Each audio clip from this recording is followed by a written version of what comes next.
Ya, langsung dijawab Pak Iwantono pertanyaan yang bergantung tadi. Ya, jadi begini, tidak ada satu pelaku usaha pun di Indonesia dan juga di tempat-tempat lain yang tidak menginginkan ekonomi domestik itu tumbuh. Itu sudah pasti kita ingin ekonomi nasional itu tumbuh. Itu by nature ya, sunatullah lah itu, kondisi semacam itu. Oleh karena itu jangan ditanya bahwa kita apakah pro asing atau tidak, ya pasti kita pro produk Indonesia. Kan itu udah hukumnya, tetapi juga kan itu tidak serta-merta. Ya tidak serta-merta, misalnya kita bicara misalnya beras, misalnya yang gampangnya. Beras ini kan kita harus produksi sendiri untuk ngasih makan kita. Tapi faktanya kemudian produksi beras kurang, ya.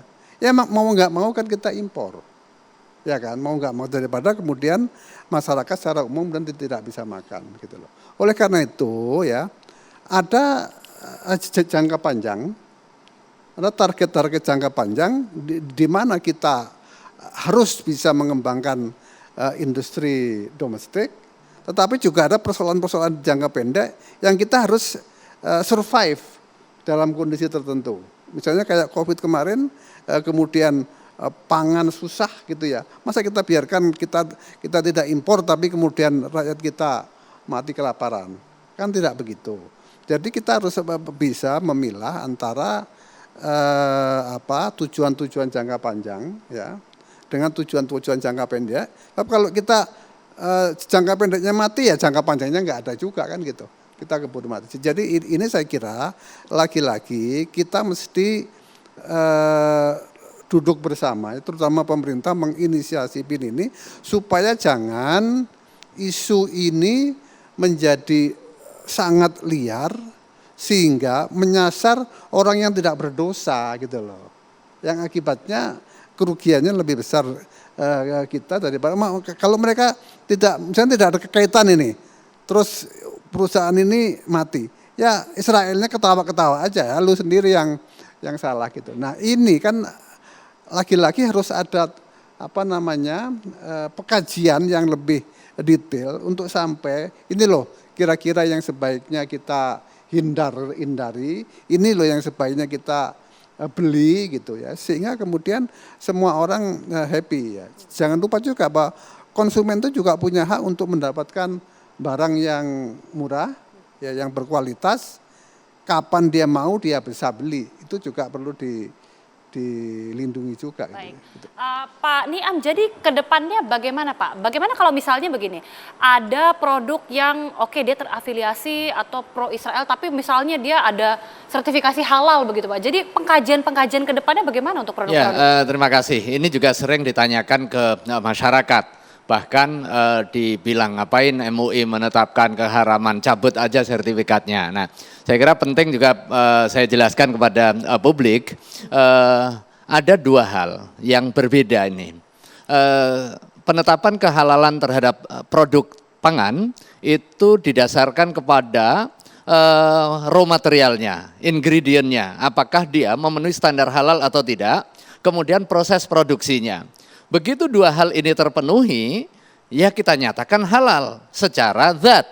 Tetapi sekalipun zatnya halal, belum tentu boleh dikonsumsi.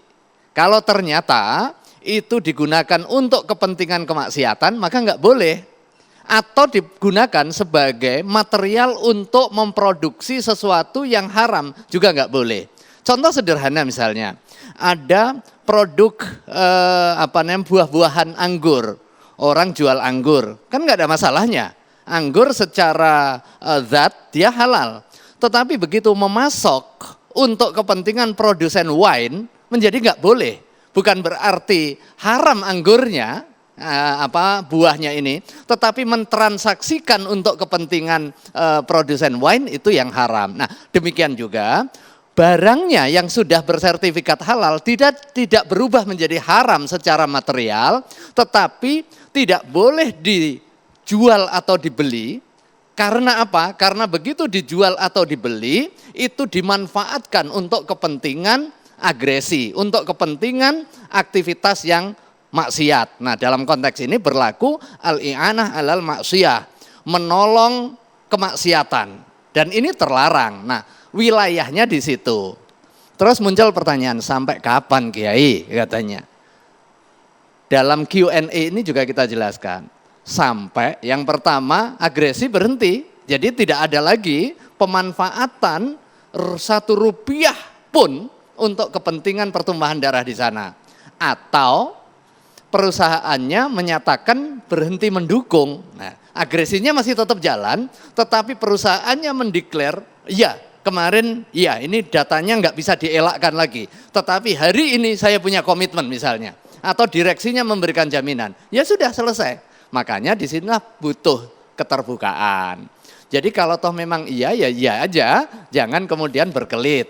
Tetapi kalau memang tidak, jangan sampai ini dihukum karena ketidaktahuan atau karena mislead di tingkat masyarakat. Inilah yang penting menurut hemat saya, harus ada kejelasan. Dan sekarang masyarakat saya kira cerdas kok, wong informasinya terbuka. Siapa? Jangan juga nyalahkan masyarakat, masyarakat punya data yang masuk kategori maklumun minaddin bid-darurah, seperti matahari terbit dari timur. Itu sudah nggak bisa dihindari. Tetapi ada juga beberapa perusahaan yang dikait-kaitkan karena ada si A kemarin belanja dibawa ke sana misalnya. Kan nggak serta-merta dia melakukan pendukungan. Jangan sampai kemudian salah juga nangkap orang yang nggak bersalah. Saya kira ini poin pentingnya. Baik, terima kasih Pak Niam, terima kasih juga Pak Iwantono, terima kasih juga Pak Faisal sudah bergabung bersama kami di Indonesia Biz Forum dan pemirsa mewakili kerana bertugas. Saya Agita Mahlika mengucapkan terima kasih, selamat malam, sampai jumpa.